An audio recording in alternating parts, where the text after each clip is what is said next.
جی خالد، اگلا سوال خالد ٹنڈو محمد خان سے پوچھ رہے ہیں کہ مفتی صاحب السلام علیکم، اور یہ پوچھنا چاہ رہے ہیں کہ آ، حضرت کسی چیز پہ کتنے فیصد منافع رکھنا جائز ہے؟ مثال کے طور پہ کوئی چیز 1500 میں ہم نے خریدی، اب اس پہ کتنے منافع رکھ کے ہم بیچ سکتے ہیں؟ دیکھ کے زیادہ منافع رکھنے کی جو تحدید اور لمیٹیشن ہم کرتے ہیں، اس کا ایک مطلب تو یہ ہے کہ اس سے اگر زائد ہو گیا تو وہ حرام ہوگا۔ تو ایسی کوئی لمٹ منافع کی شریعت نے نہیں رکھی۔ آپ 100 روپے کی چیز جو ہے نا 1 کروڑ میں بھی بیچ سکتے ہیں،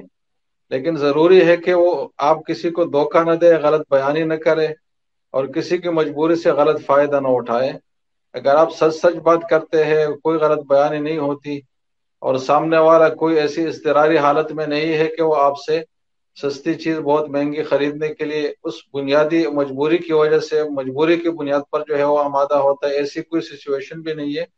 اور آپ جھوٹ اور غلط بیانی سے بھی کام نہیں لیتے، تو کسی بھی چیز پر منافع کی کوئی مقدار کمانا اس کو حرام نہیں کہا جا سکتا۔ البتہ ایک بات ہے مروت کی۔ مروت کا مطلب جو اعلیٰ انسانی اخلاقیات ہے، جو کاروباری شرافت ہے، جو ایک انسانیت ہے اور انسانی ہمدردی ہے، تو اس کی روح سے پھر ایک مناسب مقدار میں ہی نفع کمانا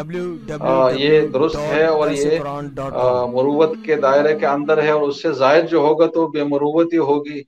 اور حرص اور لالچ کا اظہار ہوگا، اور یہ کہ مارکیٹ کو ڈس بیلنس کرنے کی کوشش ہوگی، جو ایک ناجائز رویہ ہے، مطلب غیر شرعی رویہ ہے، تو وہ چیز تو ہوگی اس میں، لیکن اس اماؤنٹ کو حرام ہم نہیں کہہ سکتے اگر اس نے کوئی دھوکہ غلط بیان نہیں کی ہے۔ تو مناسب انداز میں ہی نفع کمانا چاہیے۔ البتہ مناسب انداز جو ہے یہ ہر مارکیٹ کا الگ الگ ہوتا ہے۔ اگر آپ ریئل اسٹیٹ کا کاروبار کر رہے ہیں تو اس میں مناسب جو فیصدی نفع ہے وہ کچھ اور ہے، اگر آپ کپڑے کا کر رہے ہیں تو کچھ اور ہے، اگر آپ آٹوز کا کر رہے ہیں تو کچھ اور ہے۔ تو ہر مارکیٹ میں جو ایک نارمل نفع کی سطح چل رہی ہو اتنا ہی کمانا چاہیے، اور جو نارمل جو عام سطح ہوتی ہے وہ نارمل ہی ہوتی ہے، اس میں اتنی زیادہ جو ہے نا وہ اونچ نیچ والی بات نہیں ہوتی۔ تو عام جو مارکیٹ کے نارمز ہے اس کے مطابق ہی نفع رکھنا چاہیے، زیادہ اس سے رکھنے کے خلاف مروت ہے، انسانی ہمدردی اور اعلیٰ انسانی اخلاقیات کے خلاف ہے۔ لیکن حرام بہرحال ہم جب کہیں گے جب اس میں کوئی دھوکہ ہو، غلط بیانی ہو، یا کوئی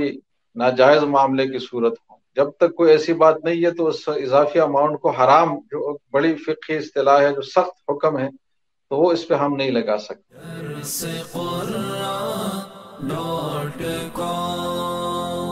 www.darsequran.com